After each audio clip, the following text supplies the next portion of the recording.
Welcome. I'm Hope Glastris, here today to celebrate the winners of the 2021 Kukula Award for Excellence in Nonfiction Book Reviewing, presented by the Washington Monthly Magazine, and to encourage entries for the 2022 awards. And I'm Adam Glastris. The Kukula Award is the only journalism prize dedicated to celebrating high-quality reviews of serious, public affairs-focused nonfiction books. But it's close to our hearts for a more important reason. It honors the memory of our mom, Kukula Kapoor Glastris, the magazine's longtime and beloved books editor, who passed away in 2017. Earlier this year, 7 distinguished judges chose our 2021 winners and finalists from more than 125 outstanding submissions, published in a range of print and online media outlets in 2020. Winners were honored for their clear and artful exposition, original and persuasive thesis, and ability to enlighten readers with new and valuable information. Judges gave priority to works of politics, public affairs, history, and biography, all themes that Mom was most passionate about. We think she would have loved every one of this year's book reviews. In 2021, prizes were awarded in 2 size categories. Among smaller publications, this year's top award went to Sophie Hagney in High Country News for her beautiful review of Yellow Bird, Oil, Murder, and a Woman's Search for Justice in Indian Country by Sierra Crane Murdoch. And in our larger publications category, our top winner was Carlos Lozada of the Washington Post for his review of White Fragility, Why It Is So Hard for White People to Talk About Racism by Robin DiAngelo. Today, we're going to hear from these gifted reviewers and from an equally talented group of writers, our judges, who have both reviewed books and had their books reviewed. First, a word about editing book reviews. There are special talents a good book review editor should have: a broad knowledge of the world, an ability to challenge a reviewer's argument, a sense of what readers already know and don't know about the subject. Our mom had all of these talents. But it was her literary gift that most distinguished her work. She had a highly tuned sense of language, how a sentence sounded, how an essay would make a reader feel. And that is what gave her the ability to edit impressive, even beautiful book reviews month after month for 14 years. Great reviews of quality nonfiction are the civic-minded activist intellectuals' one-stop shopping. Their literature, their history, their logic, debate, and most essentially, the yellow brick roads to entire bodies of knowledge. If they are not all these things, by the way, they are not great reviews.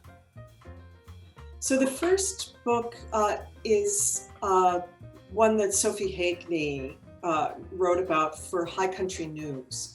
Now, a lot of people don't know High Country News. They should. It's this wonderful regional publication that really focuses on the West. And what she does really, really well is captures this sense of place and a sense of the book. She wrote about it as a complex work. And that is the kind, it takes quite a lot of thought to do that. You have to read very carefully to do that. It's a greater responsibility in a certain way than just doing a run-of-the-mill comment on what it is. But it also teaches us all to read, because as readers, we need to become more sophisticated in how we read our more complex nonfiction.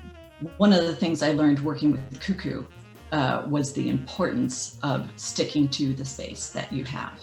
So I think she would have been particularly pleased to see a winner who managed to make the most of the space that she was given and really communicate clearly the importance of this book. I feel really grateful to be recognized in this way, and I think, yeah, just drawing attention specifically to the idea of the nonfiction book reviewing as a craft that I think is really distinct from reviewing fiction, from other kinds of nonfiction writing. I think that just is really meaningful, because I think of it as a really important craft and part of the cultural landscape. There was a book that got a huge amount of attention entitled White Fragility by Robin DiAngelo. And it was her manifesto on race relations in the US. And it was praised, it was criticized, it was occupied top spots on bestseller lists for quite some time. And so a lot of people wrote about it, and that made Carlos Lozada's review have to meet an even higher bar almost, because it was a very noisy landscape.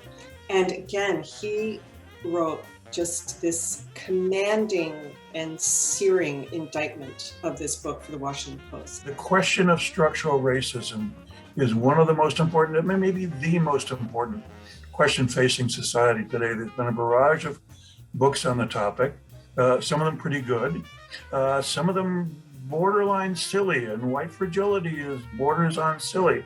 And I was impressed that Carlos Lozada was willing to say so. In the current climate, you're expected not to criticize anything that calls America a terrible place. But you can call America a terrible place, or to be more precise, you can criticize the things that are wrong with America in an intelligent way, or you can be silly, which is what White Fragility is. And Lozada was willing to say so, and I thought that was admirable, and so did the other judges. What he did is talk to us about why the book would be appealing to a certain demographic of white readers, and why that's a problem, and why that actually contributes to the problem of white racism. I go through each book multiple times until I've developed a really kind of robust file with quotes and ideas and questions and thoughts about the book. People often ask me if I'm a speed reader or something. It's completely the opposite.